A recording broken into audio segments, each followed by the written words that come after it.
Now we are going to start the second last topic of this chapter, which is absolute dependent motion analysis of two particles. Now these are two smaller topics और इनके problems भी आखिर में combine करके दिए गए हैं. आज हम ये वाला टॉपिक कवर करेंगे और मोस्ट लाइकली नेक्स्ट वीक के लेक्चर में हम इस टॉपिक को कवर कर रहे होंगे. Absolute dependent motion analysis of two particles से क्या मुराद है कि in some types of problems the motion of one particle will depend on the corresponding motion of another particle.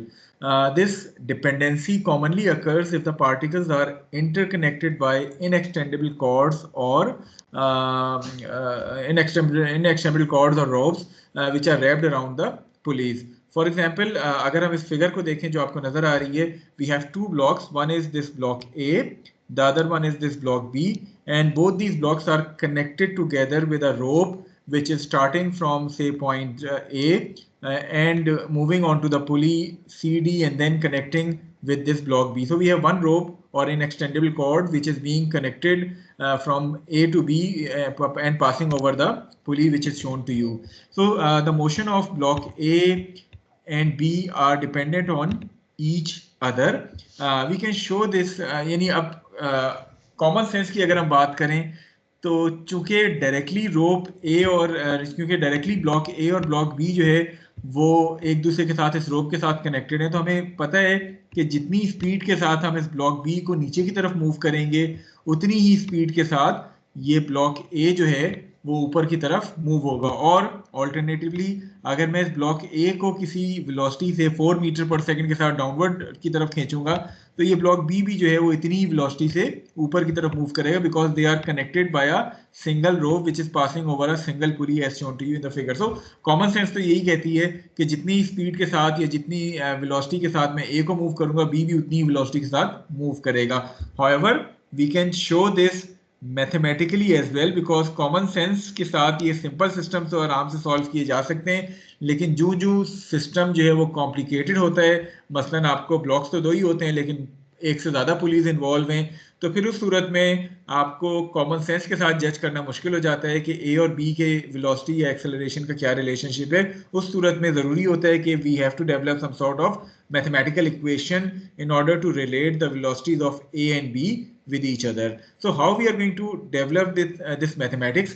Mathematics develop करने के लिए हम करते क्या हैं कि हम position coordinates SA and SB जो है वो define करते हैं. So SA and SB basically represents the position coordinates of block A and block B respectively.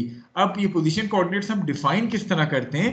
Each of the coordinate axis is defined in the following manner, that is ये जो भी position coordinate होता है आप इसको किसी ना किसी रेफरेंस के साथ या फिक्स पॉइंट या फिक्स एक्सिस के साथ जो है वो रेफरेंस करते हैं. मसलन आपके पास ये पोजीशन कोऑर्डिनेट, अगर मैं इस पर्टिकुलर फिगर की बात करूं तो पोजीशन कोऑर्डिनेट एस ए जो है इसको आप कहीं ना कहीं से रेफरेंस करेंगे. वो रेफरेंस पॉइंट कोई भी एक फिक्स पॉइंट है, तो यहाँ इस पुली का जो सेंटर है उसको मैंने एज अ डेटम या रेफरेंस के तौर पे इस्तेमाल कर लिया है और इस रेफरेंस या डेटम से मैं एक पोजीशन कोऑर्डिनेट डिफाइन करता हूँ जिसको मैं एस ए का नाम देता हूँ और इसका पॉजिटिव डायरेक्शन में डाउनवर्ड पॉजिटिव के तौर पे लेता हूँ. So this direction is being taken as positive. So एक एक्सिस मैंने ये डिफाइन कर दी है which represents the motion axis of block A और उसका रेफरेंस या डेटा मैंने डिफाइन किया है इस पॉइंट सी से और SA is the position coordinate of that particular block A axis. इसी तरह block B was constrained to move in this particular direction, यानी इस एक्सिस के along, इस incline के along ये मूव कर सकता था, तो मैंने ब्लॉक B के लिए अगेन एक रेफरेंस डिफाइन किया, एक डेटम डिफाइन किया विच इज दिस लाइन और उससे मैंने इस ब्लॉक B के पोजीशन कोऑर्डिनेट SB को जो है वो रेफरेंस कर लिया. तो इस तरह मेरे पास चूंकि दो ब्लॉक्स थे और दोनों डिफरेंट एक्सिस के अलोंग ट्रेवल कर रहे थे तो मैंने दो ही डेटम डिफाइन किए, हर एक्सिस का अपना डेटम डिफाइन किया और उससे मैंने पोजीशन कोऑर्डिनेट SA और SB जो है वो रेफरेंस कर लिए. और उनकी पॉजिटिव सेंस मैंने किस तरह बताई है कि मैं कहता हूं कि ब्लॉक A की पॉजिटिव सेंस ये है डाउन द इंक्लाइन, इसी तरह ब्लॉक B की पॉजिटिव सेंस मैंने ये लिए which is again down the incline. So जब आपके पास मोशन दो इंटरकनेक्टेड पार्टिकल्स का एक ही एक्सिस के अलोंग हो रहा हो तो आप एक डेटम डिफाइन करेंगे, लेकिन अगर एक से ज्यादा एक्सिस के अलोंग हो रहा हो तो फिर आप हर एक्सिस के लिए अपना डेटम और उसका पोजीशन कोऑर्डिनेट जो है वो डिफाइन कर रहे होंगे. यहाँ तक क्लियर है? इसी तरह सपोज मैं आपसे कहता कि आपके पास एक सिंपल सिस्टम है जिसमें आपके पास यहाँ एक पुली लगी हुई, इस तरफ आपने एक ब्लॉक ए लगा दी है और इसी पुली के दूसरी तरफ आपने ब्लॉक बी लगा दी है। अब अगर मैं और से देखूं तो मेरे पास ये दोनों ब्लॉक्स जो है वो इसी y एक्सिस के अलॉन्ग मोशन कर रहे हैं। तो चूंकि दोनों ब्लॉक्स सेम एक्सिस के अलॉन्ग मोशन कर रहे हैं तो मुझे डेटम दो डिफाइन करने की जरूरत नहीं है, मैं एक ही डेटम डिफाइन करूंगा। फॉर एग्जांपल मैं इस पुली के सेंटर पॉइंट को डेटम डिफाइन कर लूं, यहां से यहां तक मैं पोजीशन कोऑर्डिनेट एस ए ले लूंगा, यहां से लेके यहां तक मैं पोजीशन कोऑर्डिनेट एस बी ले लूंगा। तो अगर आपके पास दोनों ब्लॉक सेम एक्सिस के अलॉन्ग मोशन कर रहे हो तो आप एक ही डेटम से काम चला सकते हैं, लेकिन अगर मोशन दोनों ब्लॉक्स का डिफरेंट एक्सिस के अलॉन्ग हो रहा है तो दोनों एक्सिस का डेटम आप अलग अलग जो है वो डिफाइन करेंगे। यहां तक क्लियर है आपको ये पॉइंट? जी सर। अच्छा चलें, once you have defined this datum, now in order to develop a mathematical equation आप इस length of the chord की equation लिखेंगे। So you are going to write the equation for the length of this chord। अब मैं थोड़ा सा इसको अगर क्लियर कर दूं ताकि आपको ये चीज़ ज़रा बेहतर समझ आ जाए। ओके, सो अभी हमने कहा कि हमने डेटम डिफाइन किया, सारे पोजीशन कोऑर्डिनेट्स डिफाइन किए। Now we are going to write the equation for the length of this cord. The length of this cord is going to be this length. जी, length of the cord जो है वो एक तरह से ये वाली लेंथ प्लस जो लेंथ पुली के ऊपर से पास हो रही है plus this length. So the length of the cord को अगर मैं स्मॉल एल से डिनोट करूं तो this length of the cord can be written as the sum of S A which represents this particular length plus S C D which represents the length of the cord which is passing over the pulley plus SB which represents the length of this particular portion of the cord. So overall the length of this cord or rope is SA plus SCD which is the length of the cord passing over the pulley and SB। यहाँ तक clear है हर एक को? length of the cord की equation कैसे लिखेंगे? जी sir. Okay, okay, now once you have written this length of the cord equation which is SA plus LCD plus SB, now we are going to differentiate this equation, that is we are going to differentiate both sides of this equation with respect to time। so आपने दोनों sides को d by dt कर दिया। is there any change that is occurring in the total length of this cord? क्या total length of the cord change हो रही है? it is an inextendable cord या rope, तो क्या इसकी total length में कोई वेरिएशन आ रही है विद रिस्पेक्ट टू टाइम? नहीं आ रही। सो dl by dt क्या हो जाएगा? 0। so dl by dt would be equal to 0 since the length of the cord is constant, it is not changing with respect to time। so dl by dt आपके पास 0 हो गया। what about ds by dt? जो left side पे dsa है या dsb है, so ds by dt क्या होता है? ds by dt is basically velocity। अगर आपने इससे पहले पढ़ा हो, जितना भी हम काइनेमेटिक्स पढ़ते चले आ रहे हैं, basically velocity is ds by dt। सो एक तरह से dsa by dt आपके पास va बन जाएगा which is the velocity of a। इसी तरह dsb by dt आपके पास वेलोसिटी ऑफ b बन जाएगा। What about this term dlcd divide by dt? ये जो LCD है which is the length of the cord passing over this pulley portion, क्या इसमें कोई चेंज आ रही है? इट इज अ फिक्स पुली, तो इसमें कोई चेंज नहीं आ रही। तो अगेन dlcd by dt आपके पास 0 हो जाएगा। इन अदर वर्ड्स आपके पास vb जो है that comes out to be equal to minus va। यानी आपके पास अगर ब्लॉक A जो है वो 5 मीटर्स पर सेकंड के साथ डाउन द इंक्लाइन ट्रेवल कर रहा है, तो ये नेगेटिव साइन क्या शो कर रहा है कि ब्लॉक B जो है वो भी 5 मीटर पर सेकंड के साथ ही ट्रेवल करेगा, लेकिन that is going to travel up the incline and vice versa. इसी तरह अगर ब्लॉक बी जो है वो डाउनवर्ड ट्रेवल कर रहा है तो अकॉर्डिंगली ब्लॉक ए जो है it is going to travel up that incline. तो ये नेगेटिव साइन आपका ये चीज शो कर रहे हैं। Is this point clear to all of you? Okay, इसी इक्वेशन को v वाली इक्वेशन को मैं एक और दफा with respect to time differentiate करूं तो dv by dt क्या बन जाता है आपके पास? it become acceleration। so AB should be equal to minus AA as well। it means कि अगर मैं वही बात करूं कि ब्लॉक A जो है वो 5 मीटर पर सेकंड स्क्वायर के साथ डाउनवर्ड ट्रेवल कर रहा है, तो ब्लॉक B जो है अकॉर्डिंगली 5 मीटर पर सेकंड स्क्वायर के साथ अपवर्ड ट्रेवल करेगा एंड वाइस वर्सा। तो इस तरह आप किसी भी दो पार्टिकल्स को के मोशन को आपस में रिलेट कर सकते हैं, उनकी वेलोसिटीज को, उनकी एक्सेलरेशंस को रिलेट कर सकते हैं by writing the length of the cord equation and then differentiating that length of the cord equation in order to get a relationship of velocity. उसको एक और दफा डिफरेंशिएट करेंगे in order to get the equation for the accelerations as well. So this is how you can develop the relationship between the motion of two particles, the kinematics of two particles. इसमें एक जो अहम चीज है वो आपके लिए ये है कि जो लेंथ ऑफ द कॉर्ड है उसमें ये वाला जो LCD है, it represents the length of the cord passing over the pulley between point C and point D. तो जनरली हमें पता होता है पुलीज के ऊपर जो लेंथ पास हो रही है उसमें चेंज नहीं आएगी, देयरफॉर हम ये जो पुली के ऊपर जो रोप का पोर्शन पास हो रहा है इसको अपनी generally length of the cord की इक्वेशन में शामिल नहीं करते हैं, क्योंकि हमें पता है कि बाद में जब हम इसको डिफरेंशिएट करेंगे तो ये ऑटोमेटिकली जीरो के बराबर हो जाएगी।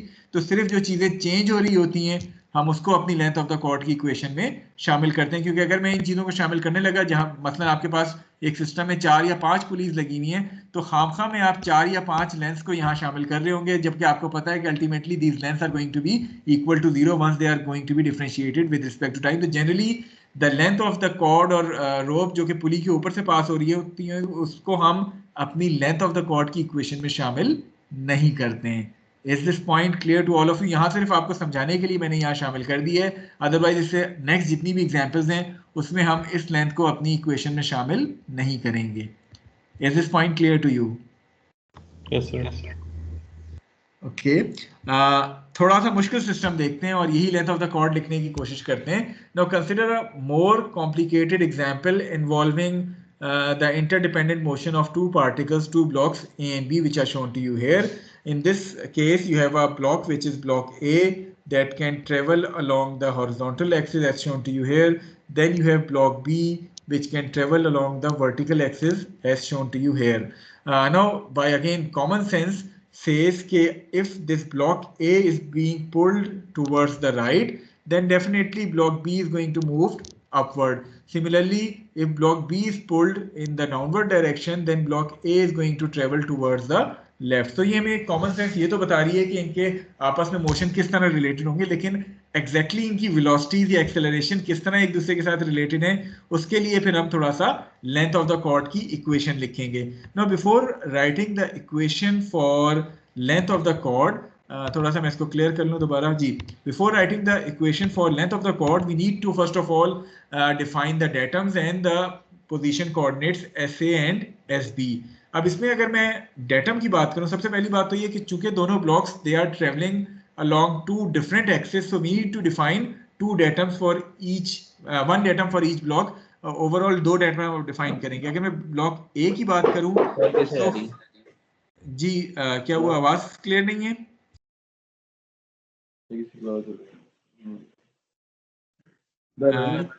If you want to ask any question, please ask one by one. Otherwise, I am going to mute you. जी कोई किसी का क्वेश्चन है? मिया Osama, you want to ask something or should I mute you? चलें, आप वैसे ही किसी से गपशप कर रहे थे तो मैंने आपको म्यूट कर दिए। Okay, coming back to our original figure कि इसमें हमें before writing the length of the cord we need to first of all define the datum for each block. So let us define since this pulley is fix, तो इसके centre को मैं as a datum के तौर पे define कर लेता हूँ। डेटम क्या होता है? हमेशा डेटम आपका कोई ना कोई फिक्स पॉइंट या फिक्स लाइन होती है। सो आपके पास ये पुली एक फिक्स पॉइंट है, यहाँ से ब्लॉक A के लिए मैंने पोजीशन कोऑर्डिनेट SA जो है वो डिफाइन कर दिया। इसी तरह अगर मैं ब्लॉक B की बात करूं तो दिस पुली इज फिक्स्ड, मैं इस पुली को डेटम के तौर पे डिफाइन कर सकता हूं फॉर ब्लॉक B।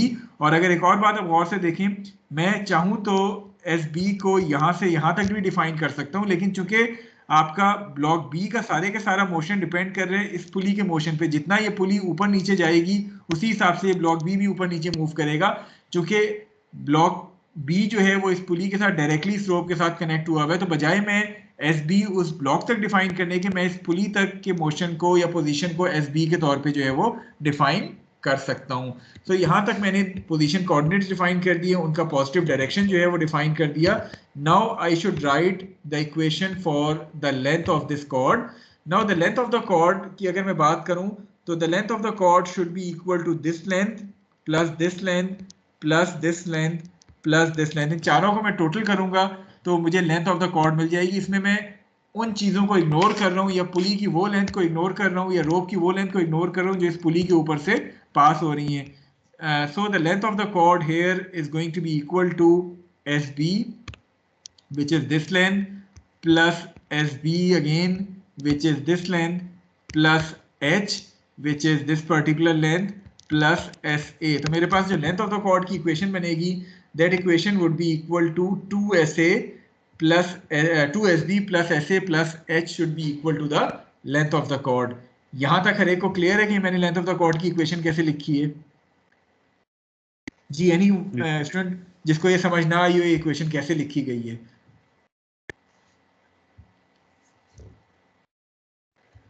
ओके अब इसमें h जो है क्या वो चेंज हो रहा है with respect to time? Is this h changing with respect to time? No, sir.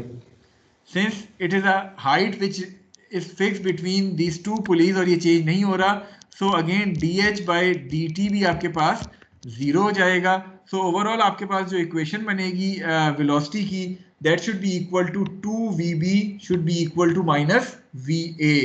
इसका मतलब क्या है कि अगर ब्लॉक ए जो है या ब्लॉक बी जो है आपका, ये नेगेटिव साइन क्या शो कर रहा है कि if block B is moving towards the positive side, आपकी ये डाउनवर्ड पॉजिटिव है, so if block B is moving towards the positive side block A would be moving towards the negative side and vice versa. इसी तरह अगर block A towards the positive side move कर रहे हैं तो then block B would be moving towards the negative sign. So ये negative sign आपका की आपस की डायरेक्शन का रिलेशनशिप कि अगर एक पॉजिटिव एक्सिस की तरफ मूव करेगा तो दूसरा जो है वो नेगेटिव एक्सिस की तरफ मूव करेगा। जहां तक ताल्लुक मैग्नीट्यूड का है, if block A has a magnitude of 5 metres per second then accordingly VB जो है उसका हाफ हो जाएगा, या वीबी अगर 5 है तो वीए जो है वो उसका डबल हो जाएगा यानी 10 हो जाएगा। तो ये मैग्नीट्यूड और डायरेक्शन के रिलेशनशिप्स को वेलोसिटीज की शो कर रहे हैं। Similarly once you differentiate this velocity equation again you are going to get a relationship between the acceleration which is 2ab equal to minus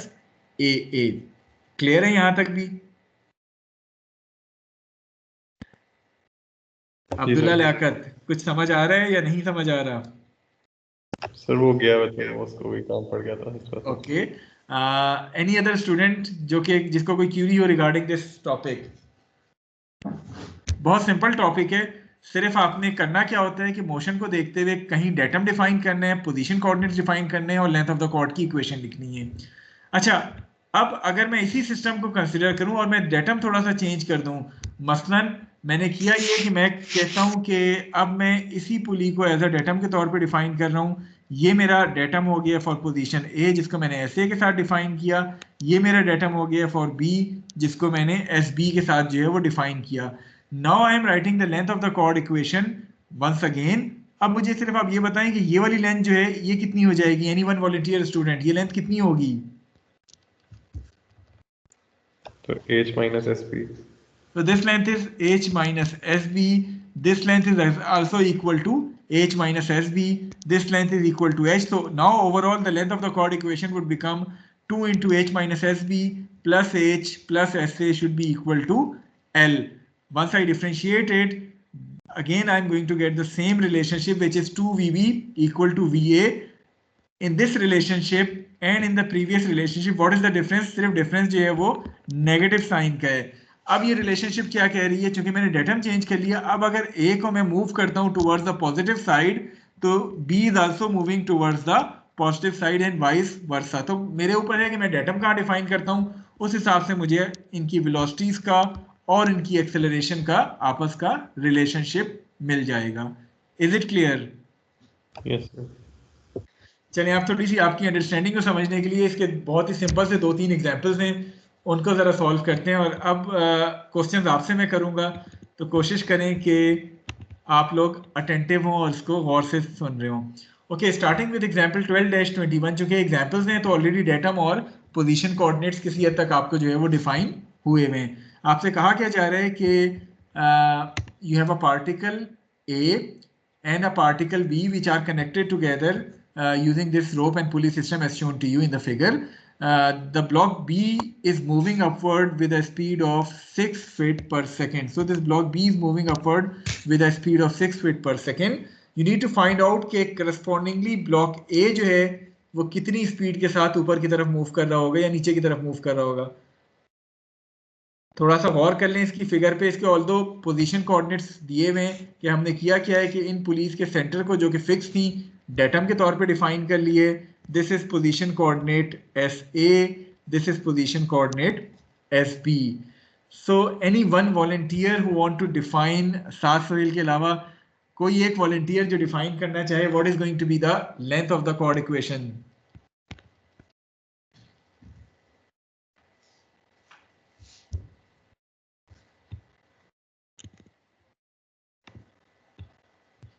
चले मैं रैंडमली सवाल करता हूं.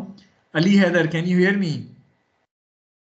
Ali Haider, what should be the length of the chord equation?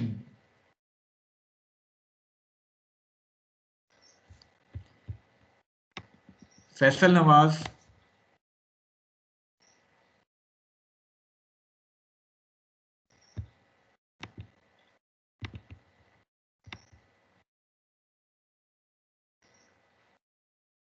Motiur Rahman, Matiur Rahman, क्या आप SA plus 3SB? Okay, सो थोड़ा सा इसको गौर से देखें. मतीज राइट, हमने किया क्या है कि इससे पहले जिस तरह हमने कहा था कि हमने डेटम डिफाइन कर दी है एट दिस पॉइंट. इस डेटम के हिसाब से अगर मैं लेंथ ऑफ द कॉर्ड देखूं तो it is going to be this length plus this length plus this length plus this length. So आपके पास जो लेंथ ऑफ द कॉर्ड की इक्वेशन बन जाएगी वो बन जाएगी SA plus 3SB should be equal to the length of the cord. इसमें वो लेंथ के पोर्शन जो कि कांस्टेंट है उसको मैंने अपनी इक्वेशन में शामिल नहीं किया. अदरवाइज आप अगर मैं इसको इस लेंथ को देखूं तो इसको भी इंक्लूड करते, इस लेंथ को भी इंक्लूड करते, इसको भी इंक्लूड करते. तो चूंकि ये कांस्टेंट्स हैं ये बाद में शामिल नहीं होने तो हमने इसको जो है वो इनिशियली अपनी इक्वेशन में शामिल नहीं किया. So SA would be equal to 3SB. So आपके पास जो VA आएगा that should be equal to -3VB आ जाएगा. Now it is given to you that B is moving upward at a speed of 6 feet per second. So it is given to you that at this instant VB is 6 feet per second. But since it is moving upward and you are defining positive axis in the downward direction, तो एक तरह से ये VB जो है वो आपके पास -6 के तौर पे given है. So VA accordingly would become -3 into -6 which is 18 feet per second in the positive direction. So if B is moving upward at a speed of 6 feet per second, accordingly A would be moving downward at a speed of 18 feet per second. Is it clear to all of you? जी sir. आसान है, कोई ज्यादा मुश्किल काम तो नहीं है. आपने करना क्या होता है, डेटम डिफाइन करना होता है और डेटम के हिसाब से फिर आपने पोजीशन कोऑर्डिनेट्स और लेंथ ऑफ द कॉर्ड की इक्वेशन लिखनी है. ओके, डिफाइन करना पड़ेगा. क्या चीज? कभी खुद भी डेटम डिफाइन करना पड़ेगा क्या? गिवन होता है. अभी जब हम एक्चुअल प्रॉब्लम्स पे जाएंगे उसमें डेटम डिफाइन नहीं होगा तो आपको खुद करना पड़ेगा. डेटम हमेशा कोई एक फिक्स पॉइंट या लाइन को आप एज अ डेटम के तौर पे जो है वो डिफाइन कर सकते हैं. ठीक है. Okay, moving on to a slightly complicated problem which is example 12-23. अब 12-23 में क्या है कि आपके पास अगेन दो ब्लॉक्स हैं या दो पार्टिकल्स हैं. One is this particle B which is being hanged from that pulley. The other one is this point A जिसको आप pull कर रहे हैं with a speed of 2 meters per second in the downward direction. So once this A is being pulled downward at a speed of 2 meters per second, you need to determine कि इस instant पे block B जो है वो कितनी speed के साथ upward motion जो है वो करेगा. So you need to determine the value of VB in this particular case. Okay, now in order to define the datum, चूंकि again it is an example, so हमने datum चूंकि इस केस में दोनों पार्टिकल जो हैं वो एक ही एक्सिस के लॉन्ग मूव कर रहे हैं तो हम एक ही डेटम से काम चला लेंगे. हमें दोनों एक्सिस के लिए अलग अलग डेटम डिफाइन करने की जरूरत नहीं है. So we have defined the datum at this point which is ये जो फिक्स पुली है इसका सेंटर पॉइंट को हमने एज अ डेटम के तौर पे डिफाइन कर लिए. अब इसमें जो जो चीज़ें मोशन कर रही हैं, फर्स्ट ऑफ ऑल SA जो पोजीशन कोऑर्डिनेट ए का डिफाइन करता है उसको हमने डिफाइन कर लिया है एस ए के तौर पे। इसके अलावा आप ये देखें कि जब आप इस पॉइंट ए को पुल करेंगे तो आपके पास दो चीजें मूव कर रही होंगी, one is this pulley C would be moving, the other one is this pulley E that would be moving. So आपने किया क्या कि इस पुली सी के पोजीशन कोऑर्डिनेट को एस सी के तौर पर डिफाइन कर लिया है, और चूंकि ये वाली पुली ई जो है इसका मोशन टोटली डिपेंडेंट, यानी बी का मोशन डिपेंडेंट है ई के मोशन पे, जितना ये पुली ऊपर नीचे जाएगी उतना ही ये ब्लॉक बी भी ऊपर नीचे मूव करेगा। तो बजाय इसके कि मैं पोजीशन कोऑर्डिनेट बी का यहाँ तक डिफाइन करता, मैंने इस पुली के सेंटर को as a position coordinate S B के तौर पर डिफाइन कर दिया। वजह क्या है कि जितना ये पुली ई ऊपर नीचे मूव करेगी उतना ही ये ब्लॉक बी भी जो है वो ऊपर नीचे मूव कर रहा होगा। So I have defined first of all the datum point to be the fix point और centre point of this pulley D. उसके बाद मैंने पोजीशन कोऑर्डिनेट डिफाइन किए S A, position coordinate define किया एस बी और S C, ये तीनों position coordinates मैंने डिफाइन कर दिए। लेकिन अब यहाँ एक अहम बात जो है जो समझने वाली है वो यहाँ आपके पास एक से ज्यादा रोप्स इन्वॉल्व हैं। फॉर एग्जांपल आपके पास एक अदद रोप है जो यहाँ से शुरू होती है फ्रॉम पॉइंट ए और इस पुली से पास होती हुई, इस पुली से पास होती हुई है यहाँ कनेक्ट हो रही है। सो दिस इज से इसको मैं कहता हूँ रोप L1 है। Then you have another rope which is rope L2 जो कि यहाँ से शुरू हो रही है और यहाँ तक कनेक्ट हो रही है। सो इसको मैं कहता हूँ this is my second rope which is rope L2। So चूंकि दो रोप्स इन्वॉल्व हैं, so I need to write the equations for length of the cord for both L1 and L2, दोनों के लिए मैं लेंथ ऑफ द कॉर्ड की equation जो है वो लिखूंगा। अब थोड़ा सा अगर मैं सबसे पहले बात करूं L1 की विच इज दिस रेड रोप, क्या आप में से कोई एक ऐसा वॉलंटियर स्टूडेंट है जो कि मुझे इस L1 की लेंथ ऑफ द कॉर्ड की इक्वेशन बता सके? Sir 2SA minus SC plus SB।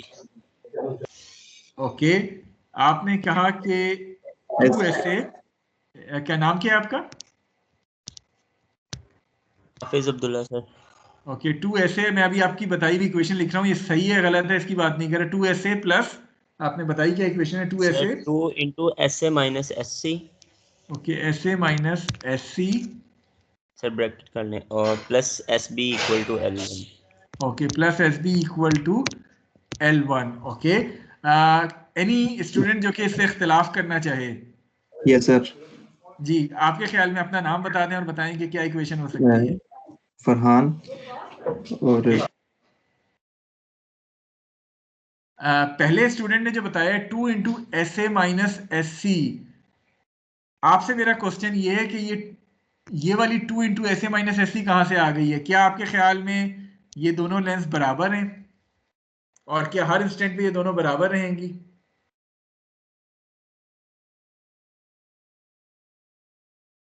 Farhan, आप जवाब दे दें, क्या ये बराबर रहेंगी जो पहले ने बताया है? SA और अगर हम देखें आपकी ये वाली जो लेंथ है it would be equal to SA minus SC, इसी तरह आपकी ये वाली जो लेंथ है it would be equal to SB minus SC। So yes sir.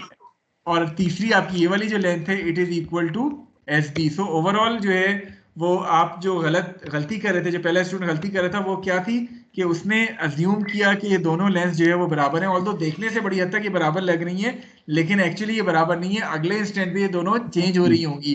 सो आपने इसलिए अपनी एजम्पशन पे नहीं जाना। करेक्ट इक्वेशन क्या है कि ये वाली लेंथ है SA माइनस SC, ये वाली लेंथ है SB माइनस SC और आपके पास ये वाली लेंथ आ गई है SB। So overall L1 would be equal to SA minus SC plus SB minus SC plus SB should be equal to L1. Is it clear to all of you? Yes sir. अच्छा, चलें अब length 2 की बात करें which is this L2. L2 की equation कौन बताना चाहेगा? Anyone volunteer? अहमदीन मौजूद हैं आप यहाँ? Yes sir. अहमदीन, आप बता सकते हैं कि क्या होगी L2 की इक्वेशन? यस सर, ये SC plus B। It is going to be this length plus this length which is Plus this. SC plus SB। तो आपके पास SC plus SB जो है वो L2 के बराबर आ गई। अब आपको ये दो इक्वेशंस मिल गई हैं, आपको SC से कोई कंसर्न नहीं है बिकॉज आपको तो ए और बी का रिलेशनशिप चाहिए, तो आप इन दोनों इक्वेशन से एस सी को एलिमिनेट कर लेंगे। कैसे एलिमिनेट करेंगे? एस बी को इधर ले जाएं और उसकी वैल्यू को ऊपर वाली इक्वेशन में डाल दें, आपको ए और बी की एक इक्वेशन मिल जाएगी which is S A plus 4 S B equal to L1 plus 2L2। Once you take the time derivative, VA would be equal to minus 4VB. अब आपको गिवन था कि point A was moving downward with a speed of 2 meters per second. So accordingly, point B or block B would be moving upward with a speed of 0.5 meters per second. Clear है या कोई Curie है किसी की?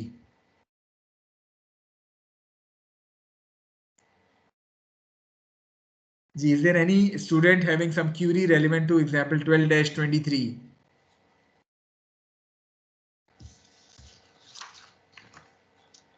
चलें आखिरी problem आज का करते हैं, then the class would be over. This is one of the exercise problems. तो again इस exercise problems के हवाले से हमें datum वगैरह define नहीं है. We are going to define the datum by ourselves. ठीक है, आपके पास ये rope and pulley का सिस्टम बड़ी हद तक मिलता जुलता है जिस तरह हमने लास्ट उसमें कंसिडर किया था. But now point A is moving downward with a speed of 2 meters per second. You need to tell me what is going to be the speed at which this block B rises. Again, we need to define the datum first of all. So in order to define the datum, this point is being taken as a datum because datum आपका कोई एक fixed point होता है and this pulley D is fixed. So इसके center को मैंने as a datum के तौर पे define कर ली है. This point is going to be my SA, which is the position coordinate SA. Similarly, this point is going to be position coordinate SB. Since this pulley's movement is totally connected with block B, जितना ये पुली ऊपर नीचे जाएगी, चले मैं इसको पुली E का नाम देता हूँ, तो पुली E जितना ऊपर नीचे जाएगी अकॉर्डिंगली ब्लॉक B भी उतना ही ऊपर नीचे जो है वो मूव करेगा. तो बजाय मैं SB को यहाँ तक डिफाइन करता, मैंने SB को जो है वो इस पुली के मोशन तक जो है वो डिफाइन कर दी है. इसके अलावा आपके पास ये जो रोप C है, ये सॉरी पुली C जो है ये भी मूव कर रही है. तो यहाँ से लेके यहाँ तक मैं पोजीशन कोऑर्डिनेट SC के तौर पे जो है वो डिफाइन कर देता हूँ. अब मेरे पास अगेन दो रोप्स हैं. वन इज दिस रोप जिसको मैं इस रेड के साथ जो है वो शो कर रहा हूँ, which is starting from A, passing over pulley D, passing over pulley C and then connected to the roof. Then I have a second rope which is basically starting from this point and connected to that roof. So अगर मैं कहूँ कि ये red वाली जो रोप है इसको मैं L1 कहता हूँ और ये ग्रीन वाली जो रोप है इसको मैं L2 कहता हूँ. So what should be the equation for length of the cord L1? So 2SA plus SC. SA plus 2 times SC. This is SA plus 2 times SC. So this is going to be the length of the cord L1. Okay, what about the length of the cord L2? SB plus SB minus SC.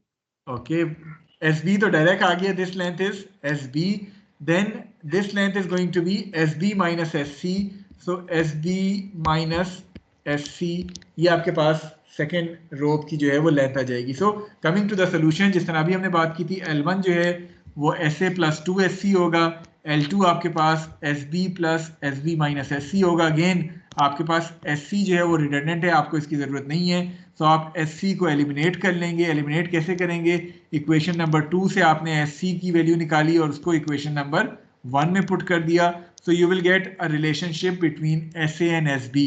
Now differentiating this equation, this term would be equal to 0. You will get 4VB plus VA should be equal to 0. So if VA is moving downward with a speed of 2 meters per second, accordingly VB would be moving upward with a speed of 0.5 meters per second. Clear है या किसी को कोई doubt हो? ये जो interconnected motion वाले problems हैं ये बहुत सिंपल प्रॉब्लम्स हैं. कोशिश करें आप एक्सरसाइज में से रैंडम कुछ प्रॉब्लम्स उठा के सॉल्व करें. अदरवाइज नेक्स्ट वीक, चूंकि ये वाला टॉपिक और लास्ट टॉपिक को मिला के प्रॉब्लम्स दिए गए हैं, सो इनकी कंबाइंड स्लाइड आपको मैं नेक्स्ट वीक शो कर दूंगा. अपनी प्रैक्टिस के लिए अभी आप एग्जांपल्स और एक्सरसाइज के कुछ एक दो प्रॉब्लम्स इस इंटरकनेक्टेड मोशन के जो है वो सॉल्व कर सकते हैं. So with this our today's lecture is now over. Although अभी टाइम बचा हुआ है 7-8 मिनट, लेकिन the topic is now finish. If you want to ask any queries relevant to today's lecture,